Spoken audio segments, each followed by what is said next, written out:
Here. Whoa, dude! It's the middle of the day! Trying to rub one out before the big test tonight? Jeez, you could have like put a sock or something on the door? I don't... You know what? I actually hear it's a great form of stress management to be greasing the pipe. True, but he is using internet porn for stress relief. And I hear that doing that can cause some issues. It's actually how porn addicts get started. I'm actually not a porn addict. Uh-huh. Hey guys, how you doing? Hey! Oh, here, Dean here is just holding his sausage hostage to internet porn, and we had to have a conversation about his porn addiction. I'm not a porn addict. Really? How often are you using internet porn to help you paint the flagpole here, huh? You know what? It's probably not the amount. It's more about the increasing use or the need for sexually explicit material to get off or getting desensitized to some of the extreme forms. You know, I'm actually curious about that one, because it's like different things turn on different people, and as Dean knows all too well here, different strokes for different folks. Whatever, dude. No, for real, actually, while we're on that subject, you know some people get off on the craziest stuff? Yeah? Like what? Like on food. There are people who get off on food. Hey Dean, do these toaster pastries get you all hot and bothered? Shut up, dude. Or do you need them toasted? Hey guys, what's going on? Hey, what's up, man? No, you don't want to do that. You know, Dean's just been frosting the pastries at internet porn, and we're here talking about his porn addiction and, I guess you'd call them fetishes? See, I have a problem with the word fetishes. I feel like it privileges some kind of sexual expression, kind of marginalizes others. I think as long as everyone's okay with what's going on, who cares? So what if Dean is sitting here choking the sheriff waiting for the posse to come? If it's not turning you on, it's okay. Well, actually, I do kind of draw the line in some instances, such as violent porn, child porn, animals. That stuff's just messed up and wrong, you know? Agreed. Hey, guys, what are you doing? Hey. Well, Dean's helping put Mr. Clean's kids through college via internet porn, and we're having a typical conversation that male college students like to have about pornography. You know, limits of acceptability, what constitutes addiction, that sort of stuff. Cool. So have you guys talked about the potential personal and relational problems associated with porn use? What do you mean? Let's get real. How many of us here had our first sexual experience with porn?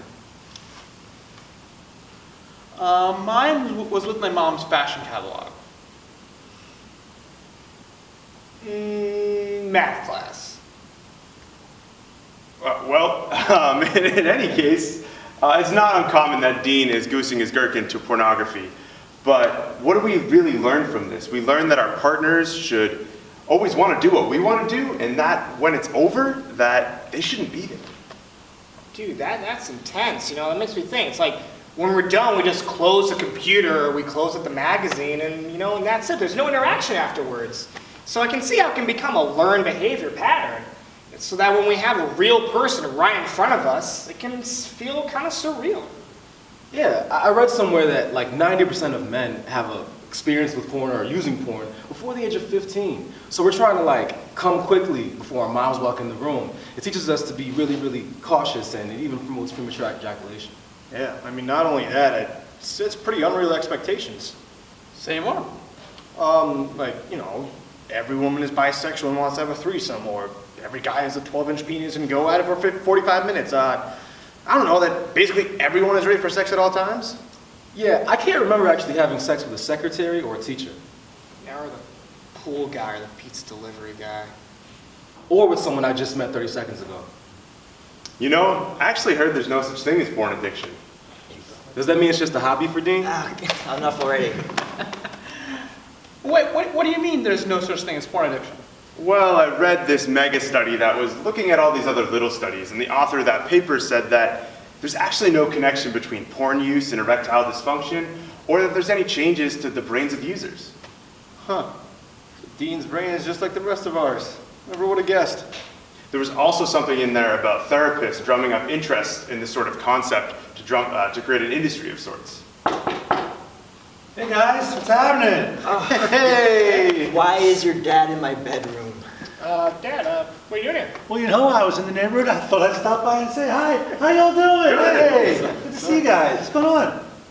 Well, Dad, as you must know, Dean here is buffing his banana to internet porn, and we're having a very highbrow, intellectual conversation about pornography, relationships, addiction, health, and, that sort of stuff. Glad to hear you use my tuition money well. And I also want to say, we could be talking about you, Roy. My Roy always did have a love affair with his penis. He was constantly flogging the dolphin in the bathtub. Love that soap, if you know what I mean. We're not really having this conversation right now, are we? Oh, Roy, it's perfectly natural. A lot of boys love a little 5-on-1. I'm not talking about basketball, it's perfectly natural. So I've heard. I actually came in here though because I'm kind of hungry. Can I have those toaster pastries you were talking about earlier? What? To each his own, dude. To each his own.